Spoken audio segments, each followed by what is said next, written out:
On a pensé que c'était une question de race. La preuve, c'est qu'ils n'ont pas tué les Français. Se faire massacrer lâchement, leur fureur disait que les troupes noires sont des sauvages. Ce qui me touchait le plus, c'était de penser que tous ces pauvres gens, ils avaient une famille au Sénégal qui, pour la plupart, n'avaient pas les moyens de venir prier sur leur tombe. Est-ce qu'ils avaient su?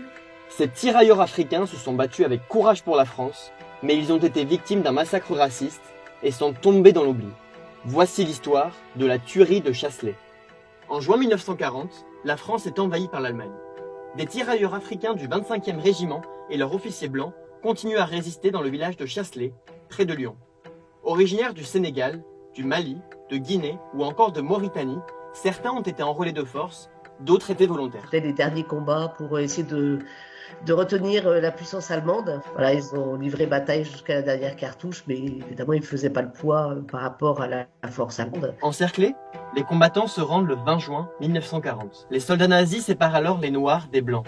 Et au milieu d'un champ, ils abattent une cinquantaine de tirailleurs africains à coups de mitraillettes. Les tirailleurs ont été rangés du côté droit de la route. Une fois les tirailleurs fusillés, ils sont passés dessus avec les chars. Donc j'ai appelé, j'ai dit, est-ce qu'il y a des vivants? Et il y en avait un qui avait 20 ans. On aurait dit un gosse, quoi. Il avait les deux jambes complètement écrasées, le tank lui avait passé dessus. Il me disait, je crois qu'on va m'emmener à l'hôpital. J'ai dit, bah, bien sûr, ça va arriver, je veux rester avec toi, il me disait. Alors, je suis allée le voir, mais il était mort.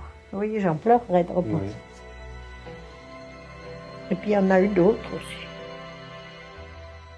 Les jours suivants, les tirailleurs qui sont parvenus à s'échapper seront tués ou faits prisonniers par les Allemands. Certains habitants ont tout fait pour les sauver, parfois au risque de leur vie. Il fallait quand même avoir du cran pour les héberger. Elle en a hébergé 2 chez elle et c'était quand même dangereux. Contre l'avis du maire et contre l'avis de pas mal de la population qui disait qu'elle allait faire massacrer toute la population. Au lendemain de la tuerie, des villageois enterreront les cadavres des soldats africains afin de leur rendre un dernier hommage, et ce, malgré l'interdiction des nazis. En quelques jours, des centaines de soldats africains seront exécutés en France par le Troisième Reich en raison de leur couleur de peau. Considérés comme des sous-hommes, ils incarnaient pour l'occupant la décadence et la contamination raciale de la France. Craints pour la bravoure qu'ils avaient démontrée en 14-18, ils étaient décrits comme des violeurs par la propagande nazie, qui interdisait notamment les couples mixtes. Il y a eu des exactions comme ça tout au long du parcours de l'armée allemande. C'est pas les seuls. Et les Nord-Africains aussi ont été victimes de ces massacres. Contrairement au Royaume-Uni, qui a engagé des poursuites pour les exactions commises par certains soldats allemands, la France ne réclamera jamais justice. C'était des crimes de guerre.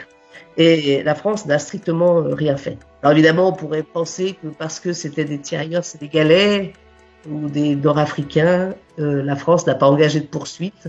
Oui, sans doute, parce que si ça avait été des prisonniers de guerre blancs, peut-être qu'il y aurait eu un crime de guerre qui aurait été reconnu. En 1942, un ancien combattant nommé Jean Marchiani érigera un monument funéraire en leur mémoire à Chasselet. Surnommé Tata, ou enceinte sacrée en Wolof, le lieu rassemble les dépouilles de près de 200 tirailleurs, dont une cinquantaine sont anonymes. C'est dommage qu'il n'y ait qu'un seul Tata Chasselet.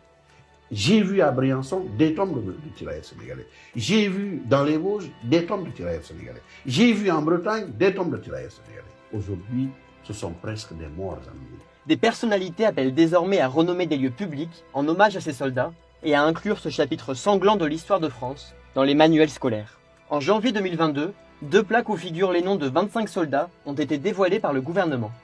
Mais selon l'historienne Armelle Mabon, elles contiennent de nombreuses erreurs. La chercheuse dénonce une falsification de l'histoire à des fins politiques et a écrit au ministre des Armées. On ne sait même pas si ces hommes sont inhumés au Tata de Chasselet, ce qui est pas, pour moi, c'est pas un hommage, c'est un outrage. Plusieurs experts demandent aujourd'hui à ce que le lieu ne soit pas instrumentalisé politiquement et que la mémoire de ces hommes soit respectée, tant par la France que par l'Allemagne, afin qu'ils ne soient plus jamais oubliés.